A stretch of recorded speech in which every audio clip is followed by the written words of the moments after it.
के प्यारे प्यारे बच्चों, welcome to your favourite channel of Guru Nanak Academy and Passion Tutorials में आप सभी का स्वागत करता हूं। क्लास 9th की फिजिक्स में पढ़ाए जाने वाली मेरे द्वारा बहुत ही इंटरेस्टिंग, बहुत ही इंपॉर्टेंट यूनिट। इंपॉर्टेंट इसलिए क्योंकि जो मैं आज आपको 9th क्लास में पढ़ा रहा हूं वो भविष्य में जाके आपको 11th क्लास में जरूर पढ़ने को मिलेगा।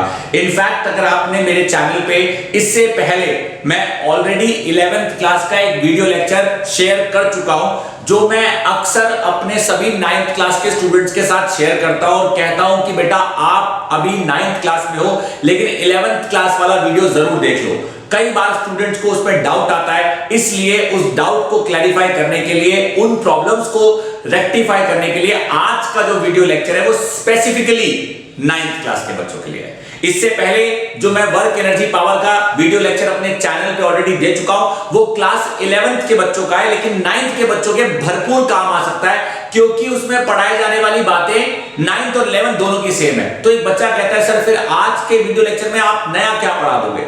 आज के वीडियो लेक्चर में मैं वो सब कुछ पढ़ाऊंगा जो 9th का है, 11th का नहीं है। 11th के वीडियो लेक्चर में मैंने वो सब कुछ पढ़ाया था जो 11th का भी था, 9th का भी था, इसलिए थोड़ा सा कंफ्यूजन होना लाजमी है। लेकिन आज के वीडियो लेक्चर में ऐसा कुछ नहीं होगा, आपको सब कुछ बहुत अच्छे से समझ आएगा। तो चलिए विदाउट एनी डिले शुरू करते हैं हमारा चैप्टर जिसका नाम है वर्क, एनर्जी एंड पावर। अब सवाल आता है कि सर मतलब क्या है? पहले 3 शब्द हैं, शब्दों का हिंदी वार्तालाप समझते हैं, फिर आपको मतलब भी अच्छे से समझ आ जाएगा। वर्क का मतलब होता है काम, और हिंदी में जाऊं तो कार्य। कार्य जैसे स्कूल का होमवर्क मिलता है आपको, उसे हिंदी में कहते हैं गृह कार्य। कक्षा में होमवर्क मिलता है उसे कहते हैं इंग्लिश में क्लास वर्क। तो कोई भी काम जो हम अपनी डे टू डे लाइफ में कर रहे हैं उसे काम कहा जाता है, चाहे वो काम वाली का काम हो या फैक्ट्री में मशीन का काम हो या आपके घर में स्कूल का काम हो या कोई भी काम आप जो कर रहे हैं उसे काम हम कहते हैं हमारी डे टू डे लाइफ में। लेकिन सवाल ये आता है sir day to day life तो आम तौर पे एक आम जिंदगी है, हर चीज में तो विज्ञान इस्तेमाल नहीं किया जा रहा ना, लेकिन हर चीज को विज्ञान की नजरों से समझा जरूर जा सकता है। विज्ञान कौन है? साइंस। मतलब हर चीज में हर व्यक्ति साइंस नहीं लगाता, लेकिन साइंस ये कहती है कि तुम मुझे कहीं मत लगाओ, लेकिन अगर चाहो तो मैं सब जगह लग सकती हूं। तो साइंस के अनुसार अगर हम वर्क की बात करें तो वर्क क्या है वो आज हमें समझ आएगा। पहले शब्दों का मतलब समझ लेते हैं। तो सबसे पहला शब्द है वर्क, दूसरा शब्द है एनर्जी, तीसरा शब्द है पावर। एक आदमी ने कहा यार मैं काम नहीं कर सकता। क्यों बे? तेरे पास एनर्जी नहीं है क्या? जब आपके पास एनर्जी नहीं होती तब आप काम आसानी से नहीं कर पाते। कोई भी काम आपको दिया जाए और आप थके हुए हो, आपके पास एनर्जी नहीं है, तो क्या आप वो काम कर सकते हो? आप नहीं कर सकते। तो अगर किसी ने आपको कहा कि तू काम क्यों नहीं कर रहा, तेरे पास एनर्जी नहीं है क्या, तो आप कह सकते हो हाँ भाई मेरे पास एनर्जी नहीं है इसलिए मैं काम नहीं कर रहा। यानी कहीं ना कहीं काम और उस काम को करने के लिए required energy are very much correlated, दोनों एक दूसरे से बहुत ज्यादा रिलेटेड है। इसलिए वर्क को इंग्लिश में तो वर्क कहते हैं, हिंदी में उसे काम कहते हैं, लेकिन उस काम को करने के लिए जो ऊर्जा चाहिए, एनर्जी को हिंदी में ऊर्जा कहते हैं, उसे इंग्लिश में एनर्जी कहते हैं। So what is energy? Energy is the ability to do work. Then what is work? वो बताना बाकी है। एनर्जी क्या है तो समझ आ गया। एनर्जी का मतलब काम को करने के लिए जो हमारे पास काबिलियत है। अब एक आदमी कहता है कि यार मैं रेसलिंग करता हूं। मैंने कहा यार रेसलिंग करता है, वाह क्या बात है, इसका मतलब तेरे पास ताकत है। ताकत का मतलब होता है इंग्लिश में पावर। हम किसी भी चीज को पावरफुल कब मानते हैं? जब कोई चीज किसी दूसरी चीज के कंपैरेटिवली ज्यादा काम करे। इसका मतलब कहीं ना कहीं power is also related to काम। ऑब्वियसली बात है। अरे छोटा सा एग्जांपल ले लेते हैं, छोटा सा एग्जांपल। हमारे घर में हम ट्यूबलाइट का इस्तेमाल करते हैं, अलग अलग ट्यूबलाइट आती है। क्या सब ट्यूबलाइट्स की रोशनी बराबर होती है? नहीं, लेकिन सब ट्यूबलाइट हमें क्या प्रोवाइड कर रही है? Heat energy. Heat energy. एक बच्चा कहता है हीट एनर्जी, ट्यूबलाइट से हीट एनर्जी थोड़ी आती है, ट्यूबलाइट से आती है लाइट एनर्जी। हाँ लाइट एनर्जी, लेकिन हीट एनर्जी मैं क्यों बोल रहा हूं? Because one form of energy is transfer to other form of energy. यानी जो लाइट निकल रही है उस लाइट से हीट भी निकलेगी। लेकिन फिलहाल आप सिर्फ ये मान के चलो कि हमने ट्यूबलाइट को प्रोवाइड करी electrical energy. Electrical energy is being converted into light energy and some form of heat energy. Tubelight आपने देखा होगा लंबे समय तक जलती तो गर्म हो जाती है, इसका मतलब कहीं ना कहीं उसकी कुछ एनर्जी हीट की फॉर्म में भी लॉस हो रही है। लेकिन आपने कभी नोटिस किया कि जिस ट्यूबलाइट का पावर ज्यादा होता है, 100 वॉट का bulb, what, W what is a unit of power. ये सारी बातें आपको मैं पहले इसलिए बता रहा हूं क्योंकि ये सारी बातें हम लोग हमारी डे टू डे लाइफ में बहुत यूज करते हैं, लेकिन कभी हमने इन बातों को साइंस के नजरिए से नहीं देखा। आज मैं आपको वर्क एनर्जी पावर के इस चैप्टर में वो सारी चीजें बताऊंगा जो साइंस हमें सिखाना चाहती है, इन चीजों के बारे में जो हमारे कॉमन है हमारी जिंदगी में। काम बहुत कॉमन है, उस काम को करने की ऊर्जा बहुत कॉमन है। हम लोग काम की बात करते हैं, हम लोग शक्ति की बात करते हैं, हम लोग ताकत की बात करते हैं, एनर्जी की बात करते हैं, लेकिन क्या कभी हमने साइंस के नजरिए से बातें करी? आज साइंस के नजरिए से वर्क एनर्जी एंड पावर के कॉन्सेप्ट को समझा जाएगा। तो चलिए विदाउट एनी डिले हम शुरू करते हैं हमारी फिजिक्स में पढ़े जाने वाली ये बहुत ही प्यारी सी यूनिट जिसे हम कहते हैं वर्क एनर्जी एंड पावर। बिल्कुल सही आपने सुना। मैं कोशिश करूंगा कि आज के इस वीडियो लेक्चर में आपको मैक्सिमम से मैक्सिमम चीजें बताऊं और तीनों चीजें खत्म करा पाऊं। अगर नहीं करा पाया तो कोई बात नहीं, एक वीडियो लेक्चर और आ जाएगा, देखते हैं कब तक है जान, तब तक हम करेंगे हमारा काम और लगा के अपनी ऊर्जा, दिखाएंगे अपनी ताकत की शान, ताकि हो जाए इस वीडियो लेक्चर में ही पूरे चैप्टर का काम तमाम। सुनिए ध्यान से। सवाल आता है सर कि वर्क का मतलब क्या है? भाई वर्क मतलब काम, बट साइंस के अनुसार वर्क कब माना जाता है? अकॉर्डिंग टू फिजिक्स, फिजिक्स के अनुसार, साइंस भी नहीं बोलूंगा मैं, फिजिक्स बोलूंगा क्योंकि फिजिक्स में हम इसे पढ़ रहे हैं। फिजिक्स कहती है कि कोई भी काम तब कहा जाएगा जब उस काम को करने के लिए कोई फोर्स लगाओ। ऑब्वियस सी बात है, बिना फोर्स के कौन सा काम लगता है? मैं भी आपको पढ़ा रहा हूं तो मैं भी तो फोर्स लगा के पढ़ा रहा हूं, या बिना फोर्स लगाए मैं पढ़ा रहा हूं आपको? फोर्स लग रहा है ना, मेरे गले की एनर्जी खर्च हो रही है, मेरे बॉडी की मूवमेंट हो रही है, मैं कभी ऐसे हिल रहा हूं कभी ऐसे हिल रहा हूं, तो क्या मेरी एनर्जी खर्च नहीं हो रही? क्या मैं थकूंगा नहीं? अगर मैं ऐसे 5-6 घंटे लगातार आप लोगों के लिए वीडियो बनाने की कोशिश करता हूं तो क्या 5-6 घंटे बाद मुझे थकान नहीं होगी? बिल्कुल होगी। इसका मतलब मैं काम कर रहा हूं। लेकिन साइंस कहती है आपने कुछ नहीं किया। पता है साइंस क्यों कहती है कि मैंने कुछ नहीं किया? रियल लाइफ में तो काम किया है मैंने, प्रैक्टिकली हमारी दुनिया में देखा जाए तो मैंने बहुत काम कर दिया, 5-6 घंटे अपने बच्चों के लिए लेक्चर रिकॉर्ड कर दिया। But what according to physics? Physics कहती है नो नो नो नो। क्या किया आपने? आपने तो कुछ भी नहीं किया। आपने जो किया है तो आपकी बॉडी का काम है, मस्कुलर वर्क डन है, आप थके हो तो हम क्या करें? बट फिजिक्स के अनुसार वर्क कब माना जाता है? फिजिक्स के अनुसार a work is said to be done. Physics के अनुसार a work is said to be done. काम तब कहा जाता है जब किसी भी चीज पे फोर्स लगाया जाता है। फोर्स, वही वाला फोर्स जो हम फिजिक्स में पढ़ कर आए हैं, न्यूटन लॉज ऑफ मोशन वाला। फोर्स लगाओगे तो बदलाव पाओगे, फोर्स नहीं लगाओगे तो बदलाव नहीं पाओगे। धक्का जो किसी चीज को लगाते वो चीज खिसक जाती, तो धक्का लगाओगे तो चीजें खिसक जाएंगी। फोर्स लगाने पर कुछ तो बदलाव आएगा। एक बच्चा कहता है हाँ मैं सुबह से लेकर शाम तक अपने घर की बिल्डिंग के पीछे जाके पूरी बिल्डिंग को ऐसा धक्का लगा रहा था, वो बिल्डिंग हिली नहीं। तो भाई आपने फोर्स तो लगा दिया, लेकिन क्या आपके फोर्स लगाने से बिल्डिंग हिल जाएगी? नहीं हिली।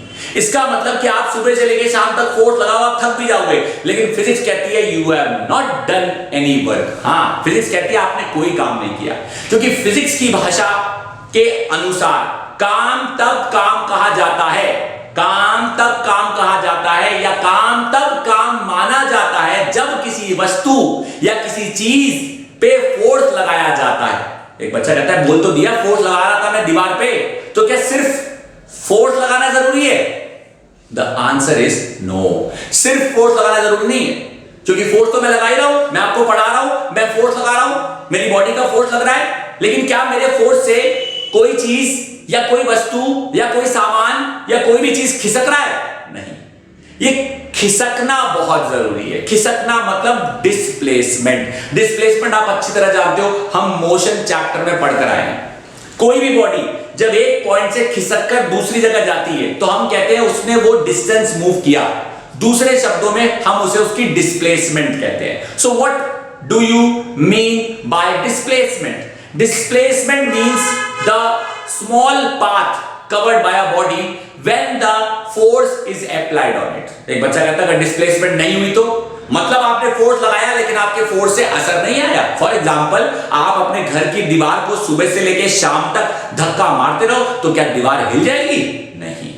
तो आप चाहे जितना मर्जी फोर्स लगा लो, फिजिक्स के अनुसार आपका वर्क डन जीरो है, चाहे आप थक ही क्यों ना जाओ, चाहे आपका फोर्स आप जितना मर्जी लगा लो। बुलडोजर बुला लोगे तो बात अलग है, बड़ी सी ताकत का बुलडोजर आया, उसने दीवार को एक बार में धक्का मार दिया, वो बात अलग है कि आप बाहुबली को बुला लीजिए, बाहुबली एक घूसा मार देगा तो आपकी दीवार भले हिल जाएगी, लेकिन आपके और मेरे मारने से दीवार नहीं हिलेगी। तो फिजिक्स के अनुसार वर्क की डेफिनेशन क्या है? तो सबसे पहली चीज जो हम अंडरस्टैंड करते हैं उसे हम कहते हैं definition and meaning of work. ये हमारा पहला टॉपिक है जो मुझे आपको समझाना है कि मीनिंग क्या होता है और डेफिनेशन क्या होती है। मीनिंग मैं आपको समझा चुका हूं, डेफिनेशन लिखते हैं तो मैं यहां पे लिखूंगा a work is said to be done. I repeat my sentence, a work is said to be done when some force is applied.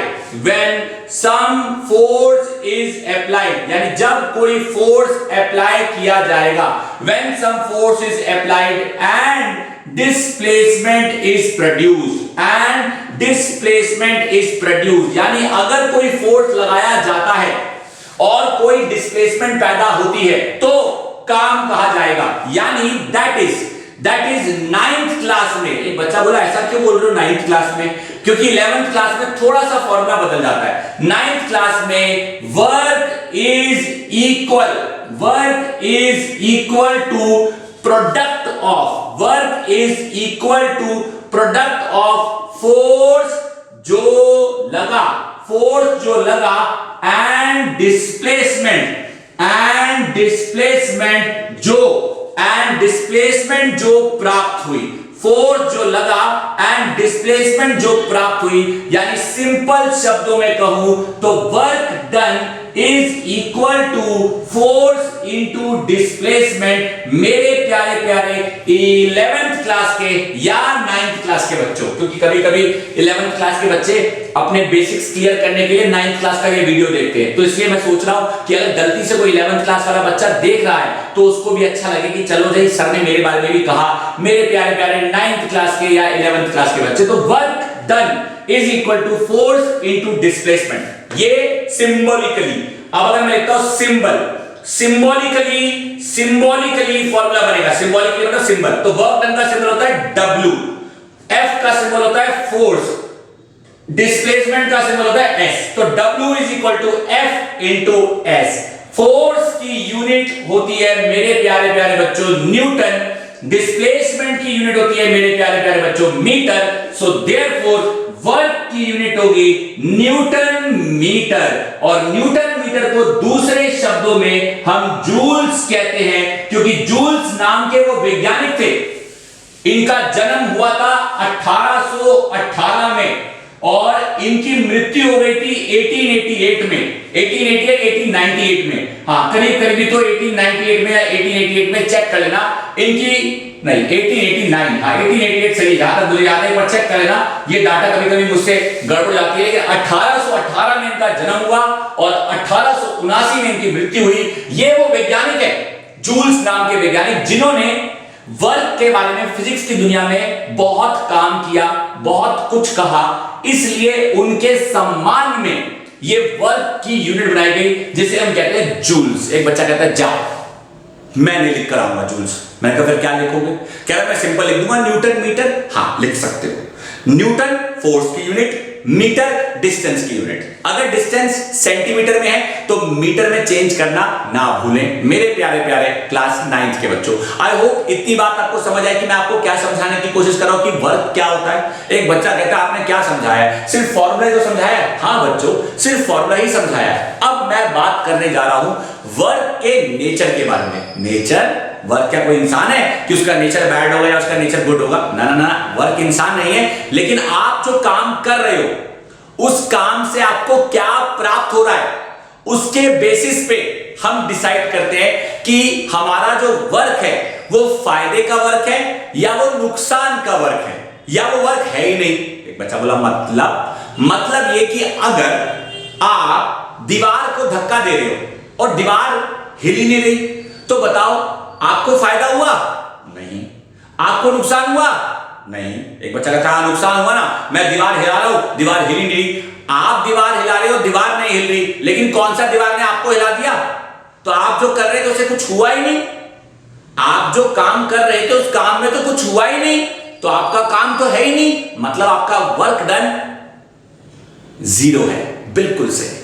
लेकिन अगर आप दीवार की जगह एक कुर्सी हिलाते हो, फॉर एग्जाम्पल कुर्सी हिलाई आपने और कुर्सी हिल गई, तो जिस तरफ आप कुर्सी को धक्का लगाओगे या जिस तरफ आप कुर्सी पे फोर्स लगाओगे उस तरफ कुर्सी खिसक गई, यानी डिस्प्लेस हो गई। तो जब कुर्सी आपके साथ खिसक गई या कुर्सी आपके साथ डिस्प्लेस हो गई, तो आपको फायदा हुआ या नुकसान हुआ? एक बच्चा कहता भाई फायदा हुआ, मैंने कुर्सी खींची और कुर्सी खिंच गई। मैंने कुर्सी को धक्का मारा, कुर्सी को धक्का लग गया। अपनी तरफ खींचूंगा तो कुर्सी मेरी तरफ आएगी, अपने से दूर धक्का मारूंगा तो कुर्सी मुझसे दूर चली जाएगी। जिस दिशा में आप फोर्स लगा रहे हो उस दिशा में डिस्प्लेसमेंट आ रही है, तो इसका मतलब आपने फोर्स यहां लगाया तो डिस्प्लेसमेंट भी यहां है। उसे हम कहते हैं पॉजिटिव वर्क डन। क्या कहते हैं? Positive work done. अब एक एग्जांपल और देता हूं। फॉर एग्जांपल मैंने ये मार्कर को, इसे मैं अपने जेब में रख देता हूं और लेट अस से कि ये मार्कर है। इस मार्कर को मैंने ऊपर ले जाके छोड़ा, तो बताओ ये मार्कर नीचे आया या इसे नीचे आने का मौका मिला? नीचे आने का मौका मिला। क्यों? क्योंकि मैंने छोड़ दिया। एक बच्चा कहता है बात तो वही है, आप मौका दोगे तभी तो नीचे आएगा। हाँ, लेकिन क्या मैंने कहा था कि तू नीचे जा? नहीं, लेकिन फिर भी ये नीचे गया। इसका मतलब इसे कोई तो खींच रहा था। जी हां, एक बच्चे ने कहा अर्थ का ग्रेविटेशनल फोर्स, ऐसे तो आप हर चीज को ऊपर ले जाके छोड़ोगे तो वो नीचे ही आएगी। इसका मतलब कोई तो है ना जो हर ऑब्जेक्ट को नीचे खींच रहा है। एक बच्चा कहता है हवाई जहाज नीचे क्यों नहीं आता? हवाई जहाज यानी एरोप्लेन इसलिए नीचे नहीं आता क्योंकि उसके पास अपनी ऊर्जा, अपनी ताकत अर्थ के ग्रेविटेशनल फोर्स से कहीं ज्यादा होती है। एक बार हवाई जहाज बंद कर दो, फिर देखो सीधा नीचे आके गिरेगा। इसका मतलब यह हुआ कि अगर कोई भी वस्तु ऊपर से नीचे आ रही है तो उस पर फोर्स कहां लग रहा है? नीचे की तरफ। कौन खींच रहा है? अर्थ खींच रही है। ऑब्जेक्ट जा कहां रहा है? नीचे की तरफ। तो फोर्स कहां था? नीचे। ऑब्जेक्ट कहां गया? नीचे। तो force and displacement both are in same direction. एक बच्चा कहता है तो इस बात से मैं क्या समझूं? मतलब ये कि फायदा हुआ नुकसान हुआ? फायदा हुआ। किसका? पृथ्वी का। आओ पृथ्वी का नुकसान करें। एक बच्चा कहता है पृथ्वी का नुकसान आप कैसे कर सकते हो? आप क्या पृथ्वी से ज्यादा ताकतवर हो? हाँ भाई, हम पृथ्वी के गुरुत्वाकर्षण से ज्यादा ताकत लगा सकते हैं, ये आपको पता होना चाहिए। अगर ऐसा होता तो दुनिया में कोई सामान आप उठा नहीं पाते। हम सामान इसलिए उठाते हैं क्योंकि हमारी ताकत पृथ्वी की ताकत से ज्यादा होती है। तो जब मैंने सामान उठाया तो बोलो फोर्स कहां लगाया? ऊपर। ऑब्जेक्ट कहां गया? ऊपर। तो डिस्प्लेसमेंट कहां आई? ऊपर। फोर्स कहां लगा? ऊपर। मेरा फायदा नुकसान? मेरा फायदा। नुकसान किसका? पृथ्वी का। एक बच्चा कहता है इसमें पृथ्वी का कैसा नुकसान? पृथ्वी फोर्स कहां लगाती है? नीचे। ऑब्जेक्ट कहां गया? ऊपर। तो फोर्स पृथ्वी का कहां लगा? नीचे। ऑब्जेक्ट में डिस्प्लेसमेंट कहां आई? ऊपर। तो force and displacement are both in opposite direction. जब फोर्स और डिस्प्लेसमेंट दोनों ऑपोजिट डायरेक्शन में होते हैं तो उसे हम कहते हैं नुकसान का काम, या दूसरे शब्दों में कहूं उसे हम कहते हैं नेगेटिव वर्क डन। जी हां मेरे प्यारे प्यारे क्लास 9th के बच्चों, आई होप आपको समझ आ रहा है। एक बच्चा कहता है समझ तो आ रहा है लेकिन मजा नहीं आ रहा। अच्छा चलो एग्जाम्पल से आपको यह चीज समझाता हूं। हमारी अगली बात, मेरा अगला topic definition and meaning of work के बाद अगर कुछ समझना है तो उसे हम कहते हैं नेचर ऑफ वर्क डन, या दूसरे शब्दों में कहूं टाइप ऑफ वर्क डन। आइए मेरे प्यारे प्यारे बच्चों, हम बात करते हैं definition and meaning of work के बाद टाइप्स ऑफ वर्क डन। अब टाइप्स ऑफ वर्क डन में आपको क्या समझना है? मेरी बात बहुत ध्यान से सुनना मेरे प्यारे प्यारे बच्चों, मेरी बात बहुत ध्यान से सुनना। टाइप ऑफ वर्क डन में हमें क्या समझना है? तो there are 3 types of work done. जो टॉपिक मैं आपको पढ़ाने जा रहा हूं इसे हम कहते हैं टाइप्स ऑफ वर्क डन, और इसे समझने के 2 नजरिए हैं। इसे समझने के 2 नजरिए हैं। पहला नजरिया 9th क्लास का नजरिया और दूसरा नजरिया 11th क्लास का नजरिया। जो 9th क्लास वाले बच्चे हैं उनको यह चीज समझनी है, लेकिन यह चीज पता होनी चाहिए। बड़ी क्लास में जाके ये और अच्छे से समझ आती है। 9th क्लास का नजरिया क्या कहता है? 9th क्लास का नजरिया कहता है कि जब फोर्स एंड डिस्प्लेसमेंट के बीच में दिशा को देखा जाता है,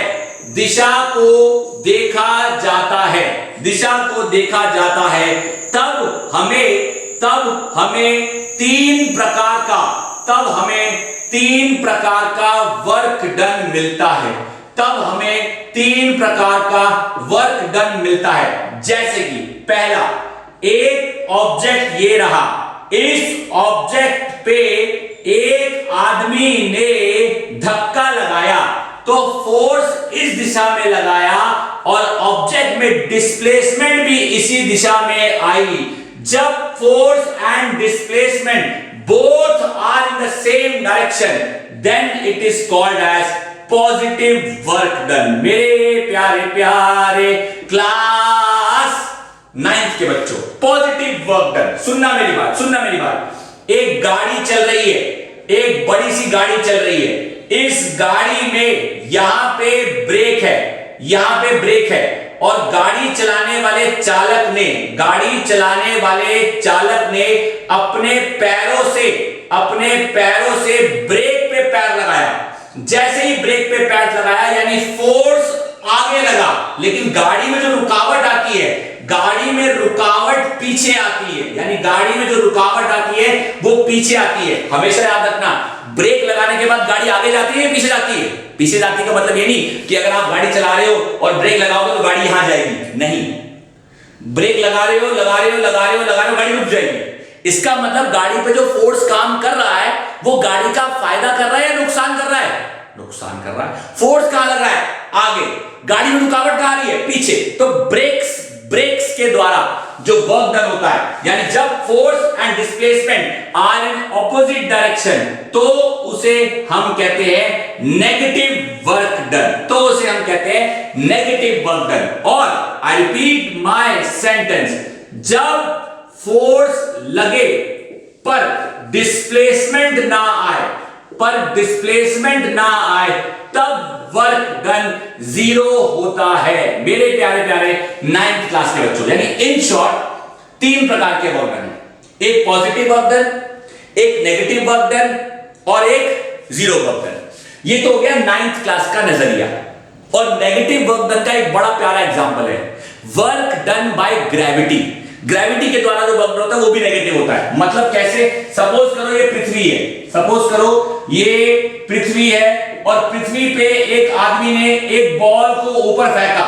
जब बॉल को ऊपर फेंका तो पृथ्वी बॉल पे फोर्स कहां लगा रही है? नीचे। लेकिन बॉल कहां जा रही है? ऊपर। तो इसे कहते हैं डिस्प्लेसमेंट ऊपर है। तो force and displacement both are in opposite direction.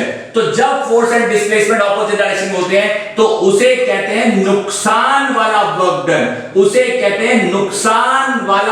Work done. या दूसरे शब्दों में कहूं मेरे प्यारे प्यारे 9th क्लास के बच्चों, नेगेटिव वर्क डन। एक बार भूल लीजिए, मैं कहता हूं कि 2 बार देख लीजिए। This is something very very important that each one of you must pay attention, each one of you must understand कि मैं आपको क्या समझाने की कोशिश कर रहा हूं मेरे प्यारे प्यारे क्लास 9th के बच्चों। अब सवाल ये आता है कि सर, अगर 9th क्लास के नजरिए से वर्क डन 3 प्रकार के हैं, positive work done, 0 work done और नेगेटिव वर्क डन, तो फिर 11th क्लास के नजरिए से हम कैसे पढ़ते हैं? 11th क्लास में एक फॉर्मूला होता है जो आपको अभी इतनी जल्दी समझ नहीं आएगा, लेकिन फिर भी मैं कोशिश करूंगा क्योंकि उसको समझाने के पीछे बहुत बड़े बड़े टॉपिक है, बहुत बड़े बड़े टॉपिक। तो 9th क्लास के बच्चों को ज्यादा दिमाग नहीं लगाना, सिर्फ इतना सोचना है 11th क्लास में वर्क का फॉर्मूला वर्क का फॉर्मूला होता है। 11th क्लास में वर्क का फॉर्मूला होता है W is equal to F S cos theta. W is equal to F S cos theta. जहां पे किस चीज का क्या मतलब है मैं समझा रहा हूं। W का मतलब होता है काम, F का मतलब होता है फोर्स, S का मतलब होता है डिस्प्लेसमेंट, और ये जो शब्द है इस शब्द को हम कहते हैं थीटा। थीटा का मतलब होता है एंगल। एंगल किसके बीच में, किसके बीच में, फोर्स एंड डिस्प्लेसमेंट के बीच में, फोर्स एंड डिस्प्लेसमेंट के बीच का एंगल, फोर्स एंड डिस्प्लेसमेंट के बीच का एंगल। एक बच्चा बोला ये क्या चीज है, ये एक टर्म है, इसे टर्म है, ये एक टर्म है जिसे कहते हैं ट्रिगोनोमेट्रिक टर्म। इसे सुनकर कंफ्यूज मत होइएगा, इसके बारे में आप 10th में पढ़ोगे, इसके बारे में आप 10th में पढ़ोगे डियर 9th क्लास के बच्चों। ठीक है सर, आगे बताओ, आगे बताओ, होता होगा कुछ, अब देखो क्या। हाँ, आपको ज्यादा टेंशन नहीं लेनी। You don't have to take so much of tension about this formula. You have to focus on this what I have been taught in class 9th, not this what is being taught in class 11. But you must know. But you must know. क्योंकि अगर पता होने का importance नहीं होता तो मैं बताता ही नहीं। पता होने का इंपॉर्टेंस है। किसी ना किसी 9th क्लास की किताब में आपको ये पढ़ने को, देखने को, सुनने को, समझने को, जानने को, परखने को, देखने को मिल ही जाएगा मेरे प्यारे प्यारे क्लास 9th के बच्चों। अब आगे क्या, एग्जांपल दे रहा हूं, एग्जांपल दे रहा हूं। एक छोटी सी गाड़ी, गाड़ी में लगा पहिया, गाड़ी में बंधी रस्सी, रस्सी एक बच्चे के हाथ में, और बच्चे ने अपने हाथ में रस्सी पकड़ ली। अब जब बच्चा आगे जा रहा है तो आप नोटिस करो ये डायरेक्शन है, ये डायरेक्शन है, ये डायरेक्शन है किस चीज का, ये डायरेक्शन है फोर्स का। गाड़ी कहां जा रही है, आगे, गाड़ी कहां जा रही है, आगे, तो ये डायरेक्शन है किस चीज का, डिस्प्लेसमेंट का। और फोर्स और डिस्प्लेसमेंट के बीच में ये एंगल है जिसे कहा जाता है थीटा। ये थीटा का सिंबल है, थीटा का सिंबल ऐसे, थीटा का सिंबल ऐसे, थीटा का सिंबल ऐसे। एक बार अच्छे से घूरो मेरे प्यारे प्यारे 9th क्लास के बच्चों कि W is equal to F S cos theta का क्या मतलब है। W is equal to F S cos theta का मतलब है कि F फोर्स है जो लग रहा है, F फोर्स है जो लग रहा है, S डिस्प्लेसमेंट है जो पैदा हो रही है, और उनके बीच का एंगल ये थीटा है। एंगल कुछ भी हो सकता है, एंगल कुछ भी हो सकता है, लेकिन उस एंगल के बेसिस पे, उस एंगल के बेसिस पे हम वर्क डन का अनुमान निकालते हैं। कैसे, आओ बताता हूं। एंगल के बेसिस पे हम वर्क डन कैसे पता लगाते हैं ये आपको मैं बताता हूं, क्योंकि थीटा की कुछ फिक्स वैल्यूज होती है। मेरी बात बहुत ध्यान से सुनना, ये वैल्यू अगर आप याद कर लोगे तो फायदे में रहोगे, आपको कोई नुकसान नहीं है। वैल्यू क्या है सुन लो, जो हम पढ़ते हैं हमारे सिलेबस में, हम पढ़ते हैं थीटा की वैल्यू, यानी थीटा की वैल्यू या तो होगी 0 डिग्री, या होगी 30 डिग्री, या होगी 45 डिग्री, या होगी 60, या होगी 90, या होगी 180। ये वो है जो हम पढ़ते हैं।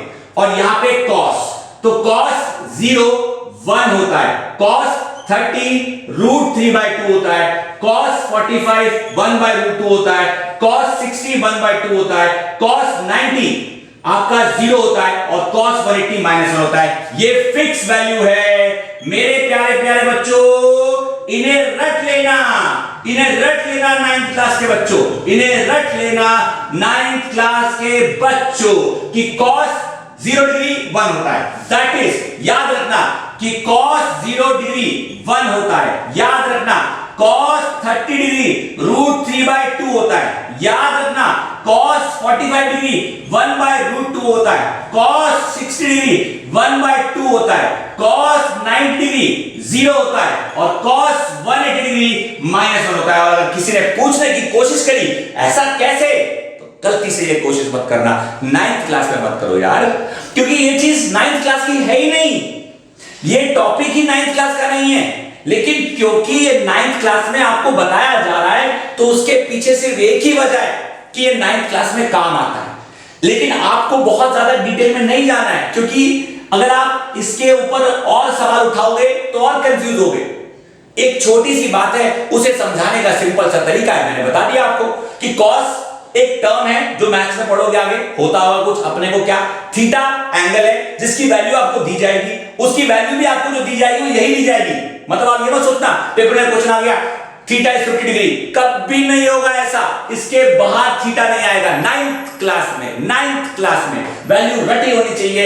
एक बार देख लीजिए मेरे प्यारे प्यारे नाइन्थ क्लास के बच्चों, this is something very very important that each one of you must pay attention, ताकि ना हो आप में से किसी बच्चे को कोई भी टेंशन। अब सवाल आता है सर इसके बेसिस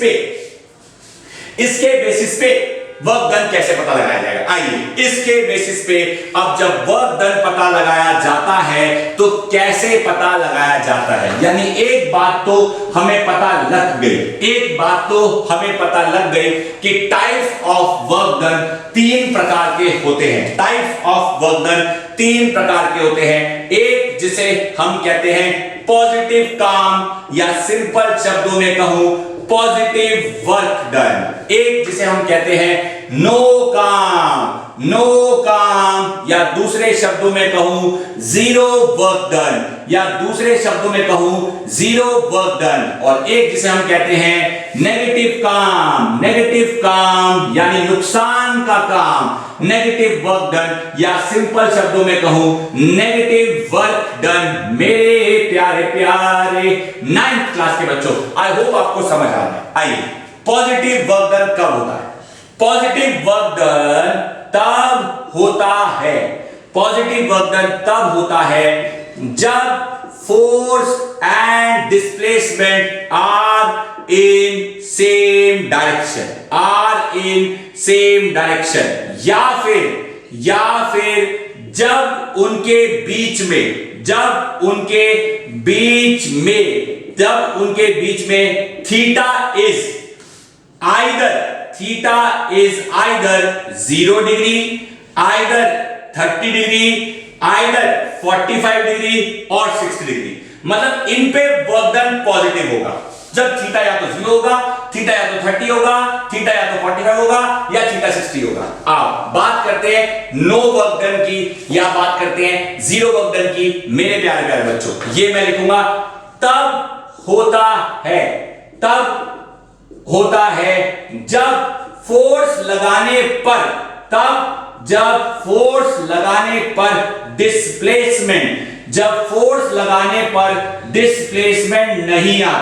जब फोर्स लगाने पर डिस्प्लेसमेंट नहीं आती, दैट इज डिस्प्लेसमेंट जीरो होती है।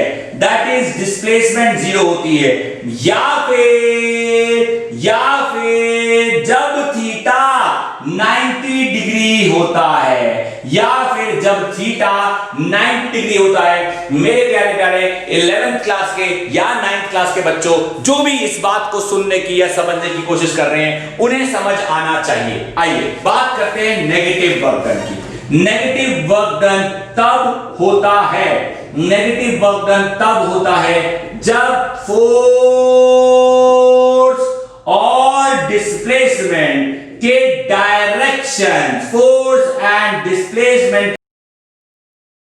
Directions are opposite. That is जब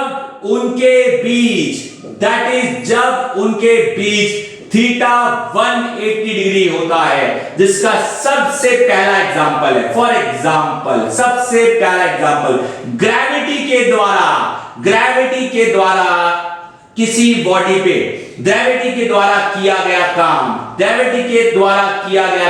कब जब कोई बॉडी ऊपर जा रही है, यानी अगर ये पृथ्वी है और बॉडी ऊपर जा रही है तो बॉडी में डिस्प्लेसमेंट कहां? ऊपर, फोर्स कहां? नीचे। तो W is equal to Fs cos 180 degree. तो W is equal to Fs cos 180 की वैल्यू -1 होती है, W is equal to -Fs। मेरे प्यारे प्यारे क्लास 9th के बच्चों, एक बार देख लीजिए बोर्ड पे ये जो लिखा है आपके सामने, आपको दिख रहा है बोर्ड पे जो जानकारी आपके सामने आपको दी जा रही है, ये जानकारी सबसे इंपॉर्टेंट है। और अगर आपको ये जानकारी समझ आ रही है मेरे प्यारे प्यारे बच्चों, तो इसका मतलब कि समझिए कि आपको टॉपिक क्लियर हो रहा है। So this is something very very very important that each one of my class 9th के प्यारे प्यारे बच्चों को समझ आना चाहिए। तो जो आपको है समझाया जा रहा, जो आपको है बताया जा रहा, आई होप मेरे प्यारे प्यारे बच्चों को समझ आ रहा। देख लीजिए, घूर लीजिए और जान लीजिए। तो ये आपके लिए इंपॉर्टेंट है, आपको समझ आना चाहिए कि यहां पे क्या है। एक बार फिर से इस चीज को मैं यहां से मिटा देता हूं, ताकि आपको यही चीज अच्छे से नजर आ जाए कि मैं एग्जैक्टली बता क्या रहा हूं। यानी W is equal to fs cos theta। W is equal to fs cos theta में जब थीटा 0 होगा, तब W is equal to fs cos 0 होगा, और cos 0 1 होता है, तो W is equal to fs होगा, यानी पॉजिटिव वर्क डन। देख लीजिए, समझ लीजिए, घूर लीजिए। आगे, जब थीटा 90 होगा, तब W is equal to fs cos 90, that is W is equal to fs into 0, that is W is equal to 0 होगा। और नेगेटिव तो मैंने आपके सामने बता ही दिया है।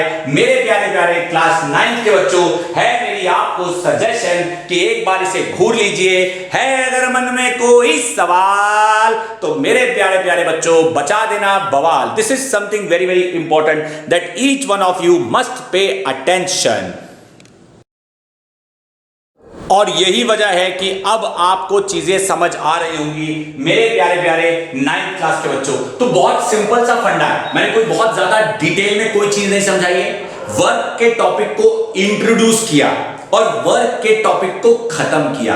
एक बच्चा कहता है मतलब वर्क का टॉपिक खत्म? यस मेरे प्यारे प्यारे बच्चों, वर्क का टॉपिक इतना सही है क्लास 9th में जो आपको पता होना चाहिए। अब इसमें अगर कुछ और है मेरे लायक आपको बताने वाला, तो वो है the definition of 1 joule. What is 1 joule? आइए ये चीज मैं मिटाता हूं और आपको 1 जूल की डेफिनेशन से वर्क का टॉपिक खत्म कराता हूं। और अगले वीडियो लेक्चर में जब मैं लौट कर आऊंगा तो एनर्जी और पावर के टॉपिक को खत्म कराऊंगा। यानी 2 वीडियो लेक्चर बहुत है इस पर्टिकुलर यूनिट के, जो मैं आपके लिए बनाऊंगा या आपको समझाऊंगा। ध्यान दीजिएगा, अब ध्यान से देखो मेरी बात, बहुत ध्यान सुनना, क्योंकि हमें पता लग गया है। एक बच्चा बोला क्या पता लग गया है? कि work is equal to force into displacement है। Work is equal to force into displacement है। तो फोर्स की यूनिट होती है न्यूटन और डिस्प्लेसमेंट की यूनिट होती है मीटर। तो वर्क इज इक्वल टू होगा न्यूटन मीटर, और इस न्यूटन मीटर को हम जूल्स भी कहते हैं। इस न्यूटन मीटर को हम जूल्स भी कहते हैं। यानी हम यहां पे लिख सकते हैं देयरफॉर काम को 1 जूल तब कहा जाता है, काम को 1 जूल तब कहा जाता है जब 1 न्यूटन का फोर्स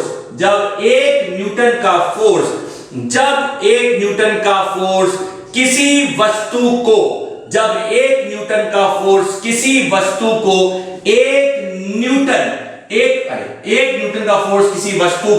1 मीटर खिसका पाता है। 1 मीटर खिसका पाता है, खिसका पाता है। That is 1 joule is said to be work done. 1 joule is said to be work done when force of 1 Newton, 1 Newton का फोर्स खिसका देता है, displaces a object by a distance of 1 meter। मेरे प्यारे प्यारे क्लास नाइन्थ के बच्चों, आपको ये बात समझ आनी चाहिए। इसी में एक छोटी सी चीज और सिखाना चाहूंगा, एक छोटी सी चीज और, क्योंकि work is equal to force into displacement है, W is equal to F into S है, तो फोर्स का फॉर्मूला मास इंटू एक्सीलरेशन भी होता है और डिस्प्लेसमेंट अपनी जगह। मास की जगह हम केजी लिख सकते हैं, एक्सीलरेशन की जगह हम मीटर पर सेकंड स्क्वायर लिख सकते हैं, डिस्प्लेसमेंट की जगह हम मीटर लिख सकते हैं। देयरफॉर वर्क की जगह केजी मीटर स्क्वायर पर सेकंड स्क्वायर भी लिख सकते हैं मेरे प्यारे प्यारे क्लास 9th के बच्चों।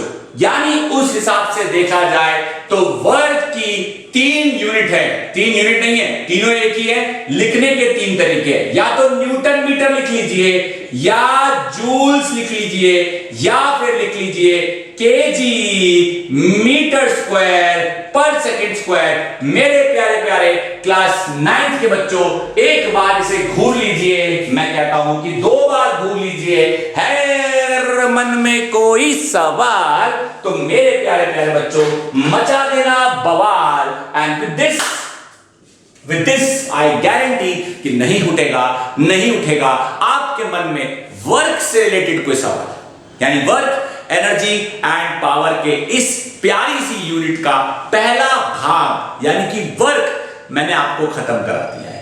हालांकि कोशिश मेरी ये थी कि मैं ज्यादातर चीजें बता पाऊं, लेकिन मैं भावनाओं में बह गया और बहुत सारे अच्छे एग्जाम्पल से, खूब मेहनत से मैंने वर्क का टॉपिक आपको समझा दिया। तो क्या हो गया, अगर मुझे एक लेक्चर और बनाना पड़ेगा तो मैं और अगला लेक्चर बना के आपको एनर्जी एंड पावर के टॉपिक को समझाऊंगा। बहुत जल्द लौट कर आऊंगा, मत करना अपना समय बेकार, बस थोड़ा सा ही कराऊंगा आपको मैं इंतजार। मेरे प्यारे प्यारे बच्चों, लौट के आऊंगा मैं फिर से एक और बार।